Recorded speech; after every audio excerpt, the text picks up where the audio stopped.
Jeudi soir, par surprise, le Vatican, le Saint-Siège a plutôt rendu publique une déclaration sur la voie synodale allemande. Une déclaration nécessaire, longtemps attendue et réclamée par beaucoup, mais surprenante et aussi un peu ambiguë. Surprenant, car il vient sans signature. C'est une déclaration, dit-il. Le texte du Saint-Siège, il n'est signé par personne, pas par un dicaster, des évêques, du clergé, de la doctrine de la foi ou du secrétaire d'État. Il n'est signé par personne. Mais le fait d'être une déclaration officielle du Saint-Siège est censé signifier qu'il a l'autorité du pape, car seul le pape peut publier un document qui émane du Saint-Siège.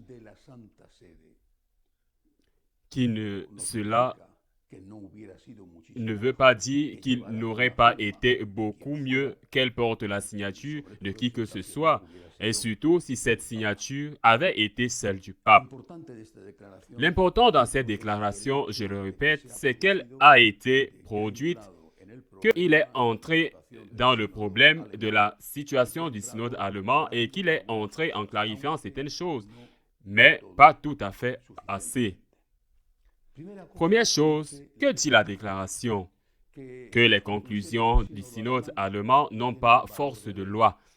Elles n'engagent personne et ne peuvent lier ni les diocèses ni les personnes, que ces conclusions soient mises en pratique. Donc, cela va à l'encontre l'un des points du synode allemand qui dit qu'il n'est pas un synode consultatif mais délibératif et que ses conclusions sont contraignantes.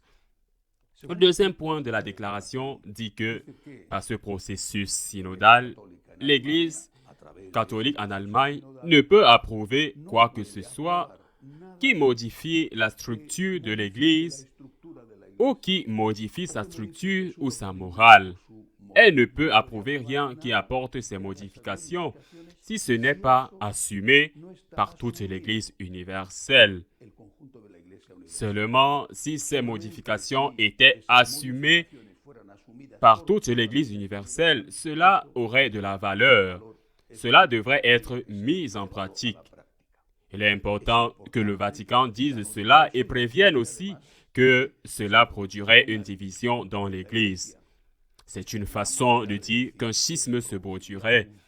Il cite un texte de la lettre que le pape François a écrite il y a 3 ans. Celle-ci, signée par lui et avec quelqu'un, a adressé à l'Église catholique pèlerine en Allemagne. Alors que maintenant, il ne s'adresse à personne en particulier et dans ce texte, le pape, entre autres, a dit qu'il y avait un risque de rupture avec l'Église universelle, c'est-à-dire de créer un schisme, bien que non utilisé au mot, créer une Église nationale séparée du reste de l'Église. C'est très bien, mais c'est là que l'ambiguïté apparaît parce qu'elle dit qu'elle ne peut rien approuver si cela n'est pas assumé par l'ensemble de l'Église universelle. Il tient pour acquis, du moins, il donne comme la possibilité que l'ensemble de l'Église universelle puisse approuver des modifications dans sa structure. Par exemple, dans le rôle des évêques, qui est une des choses proposées par le synode allemand, ou dans la doctrine sur la nature de Jésus-Christ, ou dans l'éthique, entre autres, l'acceptation de l'homosexualité, l'exercice de l'homosexualité, le sacerdoce féminin, l'acceptation des prêtres et des prêtresses homosexuels, donc, et le mariage homosexuel pour les hommes, les femmes, pour les prêtres, pour les prêtresses. C'est juste pour mentionner quelques points, qu'il y en a beaucoup d'autres qui sont débattus dans le synode allemand, dit le Vatican.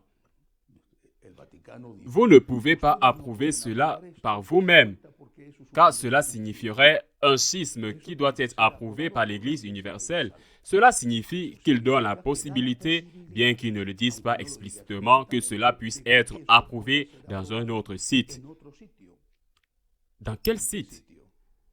Dans une déclaration, le Vatican demande à l'Église allemande, au synode allemand ou à la hiérarchie allemande, tous sans mentionner personne en particulier, que ces contributions qui sont débattues dans le synode allemand soient versées, soient faites dans le cadre du processus synodal.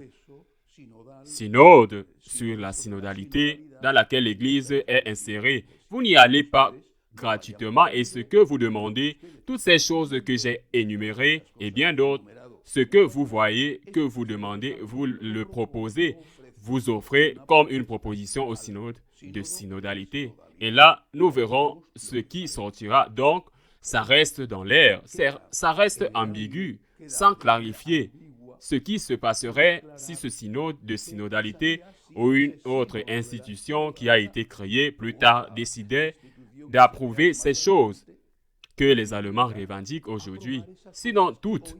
Et que se passerait-il si tout le monde dans le synode ou en dehors du synode n'était pas d'accord? Je ne sais pas. L'Église en Afrique, par exemple, tant de pays de l'Afrique très vigoureuses, aux nombreuses vocations, avec une grande faveur où l'Église en Europe de l'Est, je pense à la Pologne et pas seulement à la Pologne, n'était pas d'accord avec ces choses et dans le synode à la place, à la majorité dans le synode synodal, à la majorité. Certaines de ces demandes ont été acceptées du synode allemand, qui n'est pas le seul à les faire, bien que là, ils le fassent eux-mêmes et donnent à ce qu'ils pensent approuver le caractère de la loi. Que se passerait-il? C'est-à-dire, l'Église a-t-elle le pouvoir de changer la doctrine et la morale? L'Église a-t-elle la faculté de dire ce qui était mauvais avant, nous disons maintenant est bon? Ce qui était péché avant ne l'est plus maintenant. Il est vrai que le catéchisme dit qu'il y a un sensus fidei dans le peuple de Dieu, mais que cela doit affecter, dit le catéchisme explicitement, même le dernier des fidèles baptisés. C'est-à-dire, s'il y en avait un qui n'était pas d'accord, l'Église n'a déjà pas la capacité de changer ni la foi, par exemple, le dogme de la divinité de notre Seigneur, ni la doctrine morale. Cela reste en l'air. Et c'est une question vraiment troublante dans laquelle cette déclaration aurait dû nuancer, clarifier beaucoup plus.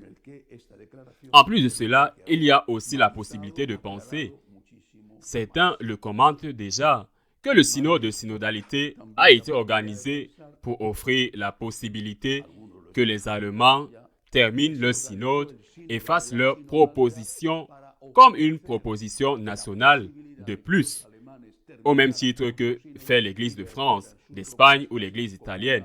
Eh bien, nous contribuons à ce synode collectif de toute l'Église catholique. Nos propositions qui sont très révolutionnaires, c'est une possibilité que le synode de synodalité ait été fait comme un canal dans lequel les Allemands, entre autres, pourraient exprimer leur opinion, leurs revendications et leurs souhaits, et qu'on pourrait peut-être leur en accorder pour qu'ils se contentent. De toute façon, la déclaration dit que ce qui est approuvé dans le synode n'a pas la force de droit dans le synode allemand et qu'ils ne peuvent pas approuver quoi que ce soit qui ne soit pas approuvé par l'Église universelle parce que ce serait un schisme. Ce schisme se produirait. Ils ne peuvent pas approuver quoi que ce soit qui ne soit pas approuvé par l'Église universelle. Et voilà ce sur quoi je vais insister. C'est là où est l'ambiguïté. Est-ce que l'Église universelle, dans un synode, le synode synodal, ou de toute autre manière, peut changer la structure de l'Église, changer son message moral, et peut-être le faire? Le catéchisme dit ceci, seulement à la condition que tous les fidèles le disent jusqu'à ce que le dernier des fidèles soit d'accord, ce qui évidemment n'arrivera pas. La réaction allemande ne s'est pas fait attendre. Si la déclaration du Vatican est publiée jeudi après-midi, jeudi, quelques heures plus tard, jeudi soir, cette déclaration allemande était déjà dans les médias en ligne. signé par le président de la conférence épiscopale allemande, Monseigneur Batzing, et par la dame qui est coprésidente, une laïque, qui est coprésidente du synode allemand. Dans cette déclaration, ils expriment la surprise et emploient un autre mot, agacement, surprise et agacement, surprise. Pourquoi? Parce qu'il dit c'est une déclaration qui n'est pas signée. Où cela a-t-il été vu? Ils ont raison, c'est-à-dire que la réponse allemande va toucher les points faibles de la déclaration du Saint-Siège. Mais si elle n'est pas signée, mais si cela n'a jamais été vu, un document doit être signé. Qui l'a publié? Le Saint-Siège. Mais qui est derrière? Quel dicaster est derrière? Est-ce le Saint-Père? Pourquoi n'est-il pas signé? Et cette réponse allemande, dit-elle, ce n'est pas un exercice synodal. Eh bien, deuxième chose, disent-ils, ce que le synode allemand approuve ne va lier aucun diocèse. Le Vatican dit qu'il ne faut pas forcer ce qu'il ne peut pas forcer les Allemands. Les Allemands répondent en disant qu'il ne va pas forcer. Il y a aussi un piège et un jeu dialectique. En effet, il ne forcera pas ce que les statuts du synode disent. Ça n'obligera pas, mais ça ne peut s'appliquer. Il n'est pas obligatoire que, par exemple, le cardinal archevêque de Cologne l'applique ou qu'un évêque de Bavière, celui d'Augsbourg, par exemple, l'applique. Le synode ne peut pas forcer qu'il l'applique, mais elle peut être appliquée par l'évêque qui le veut, ce qui est la grande majorité des évêques allemands. Dans la réponse, les évêques est une réponse ambiguë à une ambiguïté de la déclaration du Vatican. Ils disent qu'ils font déjà leur contribution au synode pour le synode, mais que ce qu'ils veulent, c'est simplement faire entendre leur voix d'une manière puissante parce qu'ils ont l'impression qu'ils ne sont pas les seuls à penser ainsi.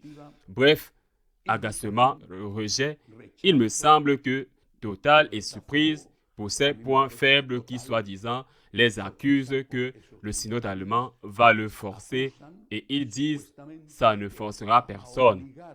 Mais qu'on pourrait l'appliquer aux évêques qui veulent l'appliquer.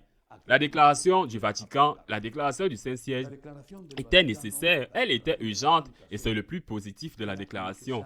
Elle-même avait ses ambiguïtés, elle ne porte pas de signature, elle laisse ouverte la possibilité sans préciser ce qu'elle serait, comme et qui ou quelle valeur cela aurait pour le pouvoir, la personne ou l'institution qui l'applique pour pouvoir effectuer ces modifications dans le dogme ou dans la doctrine.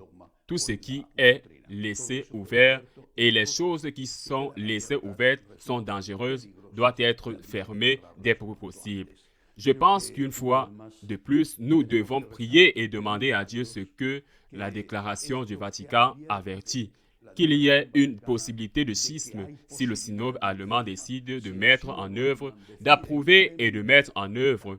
Bien sûr, l'évêque qui veut décide de mettre en œuvre ce que le synode a approuvé. Et il y a la possibilité d'un véritable schisme. Il faut l'éviter et je crois que la déclaration tente de sortir de ce danger et nous ne pouvons pas faire, et c'est déjà beaucoup, accompagné de notre prière afin que ce schisme ne se produise pas. À la semaine prochaine, si Dieu le veut.